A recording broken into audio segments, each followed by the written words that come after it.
billahi minash shaitanir rajim. Bismillahirrahmanirrahim. Toutes les louanges sont à Allah, Seigneur des mondes. Ô Allah, envoie tes salutations sur le prophète et sur sa sainte famille. Azadarani Sayyida Sakina, Assalamu alaikum wa rahmatullahi wa barakatuh. Dans ce 8e épisode de la série Héroïne de Kerbela, nous parlerons de Bibi Sakina, salamullahi alayha. Bibi Sakina, que nous connaissons aussi sous le nom de Sukaina, était la fille de l'imam Hussein alayhi salam et d'Ummi Rubab alayhi salam. Sakina signifie tranquillité. L'imam Hussein alayhi salam avait demandé à Allah subhanahu wa ta'ala dans ses prières de lui accorder une fille qui serait la tranquillité de son cœur. Son vœu a été exaucé et Bibi Sakina naquit le 20 Rajab de l'an 56. Elle était pieuse et aimait réciter le Saint-Coran. Dès son plus jeune âge, Bibi Sakina faisait attention à son hijab. Elle était souriante et douce et était aimée de tous. Les petits comme les grands appréciaient sa compagnie. Elle était généreuse et partageait ce qu'elle avait avec les autres. Comme nous l'avons vu dans le dors sur Bibi Ummi Rubab, l'imam Hussein alayhi salam avait un amour profond pour elle. Et chaque soir, l'imam faisait dormir sa fille bien-aimée sur sa poitrine. Elle était une enfant vive, de nature très attachante et heureuse. Elle avait un lien spécial avec son oncle, Abbas, qu'elle aimait plus que ses propres enfants. Pendant le voyage de Médina à Kerbela, il prenait soin d'elle et faisait en sorte qu'elle n'ait besoin de rien. Il venait la voir de temps en temps pour être sûr qu'elle ne manquait de rien. Le 2 Muharram, lorsque la caravane de l'imam arriva à Kerbela, l'imam Hussein alayhi salam dit à sa sœur Zainab: il est temps maintenant d'habituer Sakina à dormir sans moi. Le soir, quand elle venait donc voir son père pour dormir, il la ramenait avec douceur auprès de sa tante Zainab ou de sa mère Rubab. Le 7 Muharram, l'armée de Yazid a interdit l'accès à l'eau aux compagnons de l'imam Hussein alayhi salam. Bibi Sakina, accompagnée des enfants, alla donc voir Hazrat Abbas et lui demanda d'aller chercher de l'eau pour les enfants.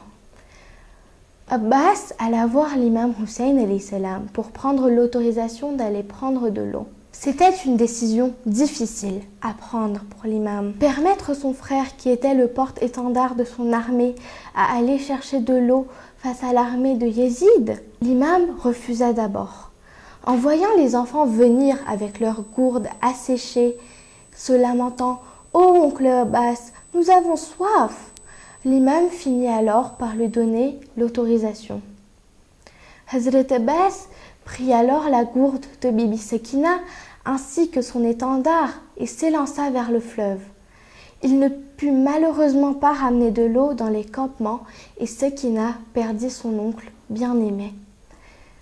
Le soir de Sham et Riba, lorsque les soldats de Yazid vinrent piller les tentes de l'imam Hussein, Shimr gifla l'orpheline de l'imam et lui prit ses boucles d'oreilles. Sa robe prit également feu. Bibi Sakina s'enfuit vers le champ de bataille à la recherche de son père et s'y endormit. Après que Bibi Zainab et Bibi Kulsoum rassemblèrent les femmes, elles remarquèrent que Sakina n'était pas là. Bibi Zainab, prise d'inquiétude, s'en alla vers le champ de bataille à la recherche de Sakina.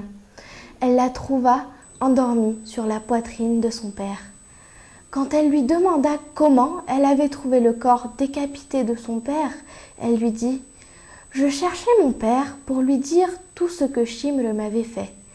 J'ai alors entendu une voix qui m'appelait et j'ai vu le corps de mon père. » Lorsque l'épouse de Hour apporta à manger et à boire aux femmes prisonnières plus tard, Bibi Zainab proposa tout d'abord à Bibi Sakina de boire un petit peu d'eau. Cette petite Sakina, qui avait l'habitude de tout partager, demanda alors à ce qu'on serve d'abord son petit frère Eliezer car il était le plus jeune de tous.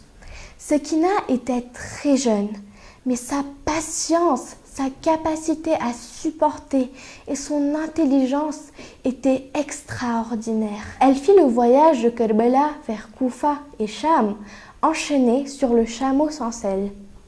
On rapporte qu'on avait attaché Bibi Sekina de telle façon que si elle se tenait correctement debout, la chaîne autour du cou de l'imam Sajjad se resserrait.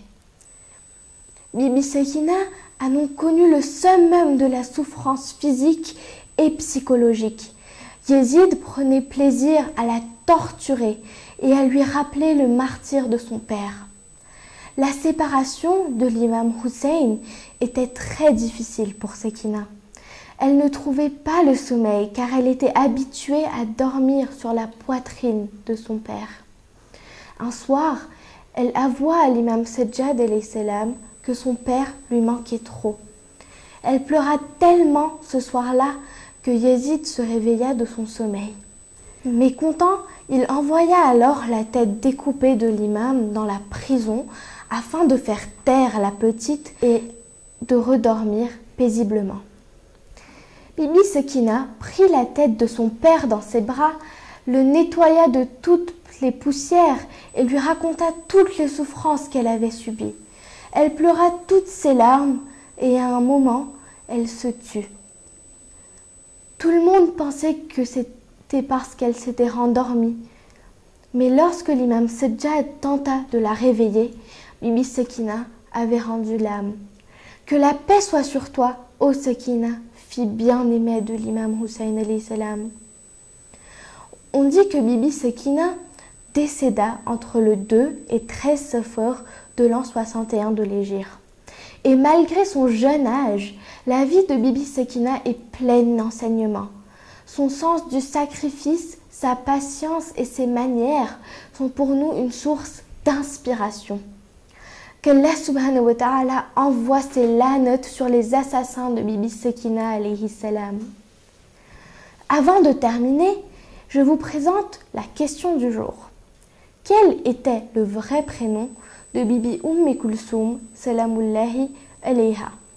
Vous avez jusqu'à demain soir, 18 h de Madagascar, pour écrire votre réponse en commentaire sous cette vidéo sur la page Instagram de Baboul Hidayet.